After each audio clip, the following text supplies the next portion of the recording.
மனிதர்களோட நடமாட்டம் அதிகமா இல்லாத ஒரு பகுதி. அங்கிருந்த ஒரு வித்தியாசமான மரம்.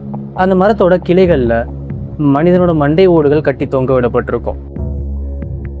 இந்த நபரோட பேரு ராஜகுலந்தர். எப்பப்போல்லாம் ஃப்ரீ டைம் கிடைக்குதோ, எப்பப்போல்லாம் மனதில் உள்ள ஸ்ட்ரெஸ்ஸாக உணர்றாரோ, அந்த பர்சன் அந்த மரத்தடியில் உட்காந்து தன்னைத்தானே ராஜா அப்படின்னு நினச்சிக்கிட்டு சுற்றி இருந்த மண்டை ஓடுகள் கிட்ட பேச்சுவார்த்தை நடத்திக்கிட்டு இருந்திருக்காரு. அது பேசிக்காக ஒரு ஐசோலேட்டட் ஏரியா. நிறைய பேர் இந்த பக்கம் வரமாட்டாங்க. அப்படியே வர்றவங்க இவரை பார்த்தாலும் ஏதோ ஒரு மனநோயாளி அப்படின்னு நினைப்பாங்க. அந்த மாதிரி இவரை பார்க்கக்கூடிய நபர்கள் கேட்காத சில கேள்விகள். இவர் எதுக்கு இங்கே உட்காந்துருக்காரு? இந்த மரத்துல இவ்வளோ மண்டை ஓடுகள் எப்படி வந்தது? இவர் எதுக்காக ஒவ்வொரு மண்டை ஓடுக்கும் ஒரு தனிப்பட்ட பெயர் வச்சு அது கூட பேசிக்கிட்டு இருக்காரு? மண்டை ஓடுகளுக்கு பெயர்கள் எல்லாம் அவரா வச்சதா அல்லது உண்மையான பேரே அதானா?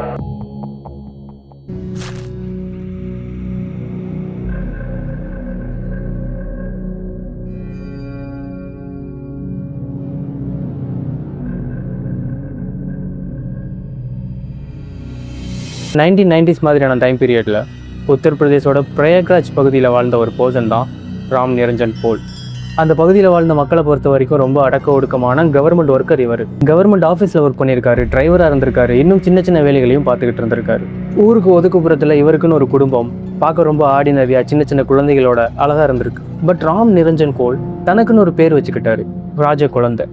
அந்த குறிப்பிட்ட சமூகத்தோட தலைவனா தன்னைத்தானே கன்சிடர் பண்ணி தான் ராஜகுலந்தர் அப்படின்னு பேர் வச்சிருக்காரு. இந்த ஒரு பேசிக்கான டீட்டெயிலுக்கு பின்னாடி நமக்கு தெரியாத ஒரு சைக்காலஜி இருக்கு.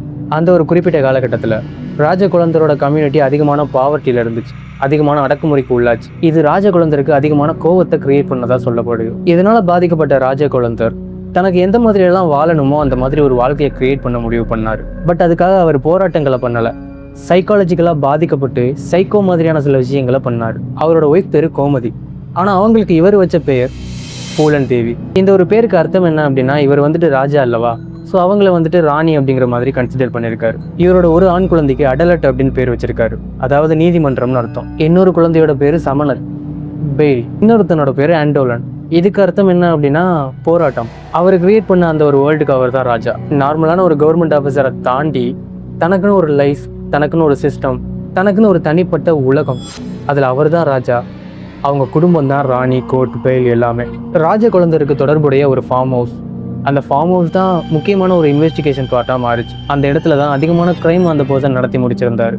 அந்த ஃபார்ம் ஹவுஸில் யாருக்கும் தெரியாமல் பெர்மிஷன் வாங்காமல் ஒரு இல்லீகல் பன்றி பண்ணையும் இருந்திருக்கு. இந்த ராஜகுலந்தரை ரொம்ப க்ளோஸாக தெரிஞ்ச நிறைய பேத்துக்கு அவர் வந்துட்டு இல்லீகல் வேலைகளில் ஈடுபடுவார் அப்படின்னு தெரியும்.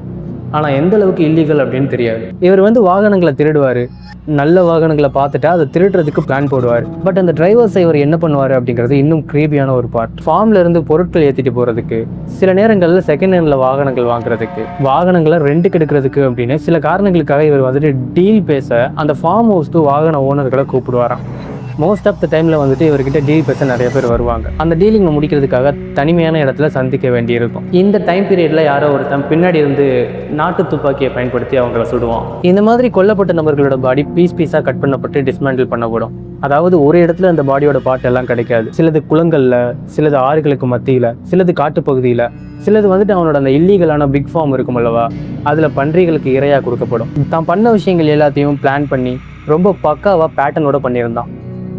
இந்த விஷயங்களெல்லாம் முடிஞ்சதுக்கு அப்புறமா தன்னோட நார்மலான ஒரு லைஃபை வாழ ஆரம்பிக்கிறான்.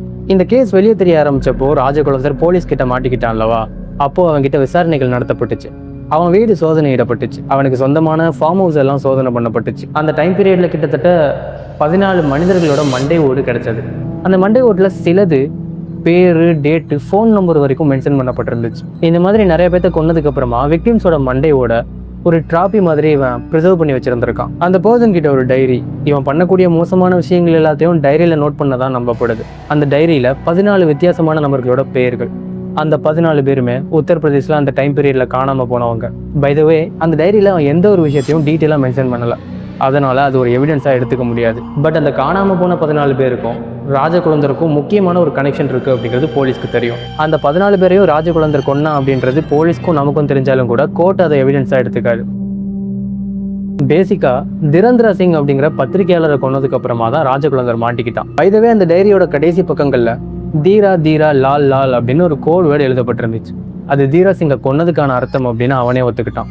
இந்த மாதிரி ஒவ்வொரு ஸ்பெசிஃபிக்கான விக்டிம்ஸ்க்கு பக்கத்தில், விக்டிம்ஸோட பேர்களுக்கு பக்கத்தில் ஒவ்வொரு கோட் வேர்டு, அந்த கோட் வேர்டுக்கான அர்த்தம் என்ன அப்படிங்கிறது ராஜகுலந்தருக்கு மட்டும்தான் தெரியும்.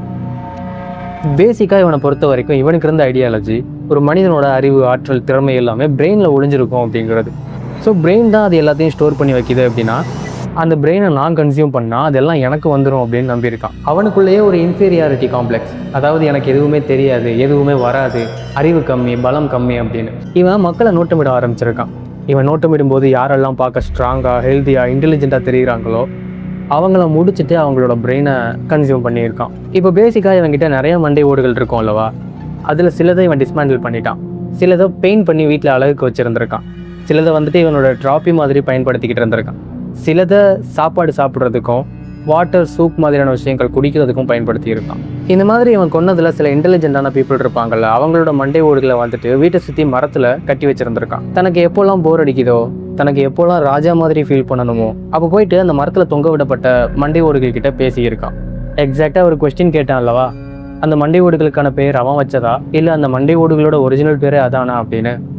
அந்த மண்டை ஓடுகளோட ஒரிஜினல் பேரே அதுதான். அந்த மரங்கள் எல்லாமே ஒரு கோட். அந்த மரத்தில் இருக்கக்கூடிய நபர்கள் எல்லாமே கைதிகள். இவன் தான் ராஜா. அவங்க எல்லாத்துக்கும் இவன் தண்டனை கொடுத்துருக்கான். இந்த மாதிரி எக்கச்சக்கமான மர்டரை இவன் பண்ணதுக்கு ஒரு முக்கிய காரணம் ஒரு இமேஜினரி வேர்ல்டை அவனுக்குள்ளே அவனே கட்டமைச்சது.